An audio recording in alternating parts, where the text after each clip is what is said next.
विधानसभेची मतमोजणी उद्या शनिवारी सकाळी 8 पासून सुरू होणार आहे. या पार्श्वभूमीवर शहरातील सोलापूर शहर उत्तर, सोलापूर शहर मध्य व दक्षिण सोलापूर या तिन्ही मतदारसंघाची मतमोजणी अनुक्रमे सिंहगड अभियांत्रिकी कॉलेज, नूतन मराठी विद्यालय व एसआरपी कॅम्पमधील बहुउद्देशीय सभागृहात पार पडणार आहे.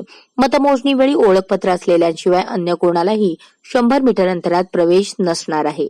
पोलीस आयुक्त एम राजकुमार यांनी त्यासंबंधीचे आदेश काढले आहेत. विधानसभा निवडणुकीनंतर आता शनिवारी मतमोजणी होणार असून मतमोजणी पूर्ण होईपर्यंत येथील 100 मीटर अंतरात अन्य कोणत्याही व्यक्तीला मोबाईल, टॅबलेट, संगणक व संदेशाची देवाणघेवाण करणारी विद्युत उपकरणे, तंबाखूजन्य पदार्थ, आगपेटी, लायटर व ज्वालाग्रही पदार्थ घेऊन जाण्यावर निर्बंध असणार आहेत. कर्मचारी, उमेदवारांचे मतमोजणी प्रतिनिधी निवडणूक कार्यालयाकडून ओळखपत्र दिलेल्या व्यक्तींशिवाय अन्य कोणालाही त्या ठिकाणी प्रवेश दिला जाणार नाही, असेही पोलीस आयुक्तांच्या आदेशात नमूद आहे. कोणीही कोणत्याही प्रकारचे शस्त्र घेऊन येऊ नये.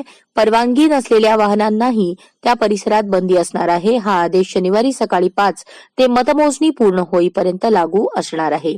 दुसरीकडे ग्रामीण भागातील म्हणजेच तालुक्याच्या ठिकाणी होणाऱ्या मतमोजणीच्या केंद्रापासून 200 मीटर अंतरापर्यंत शहराप्रमाणेच निर्बंध लागू असणार आहेत.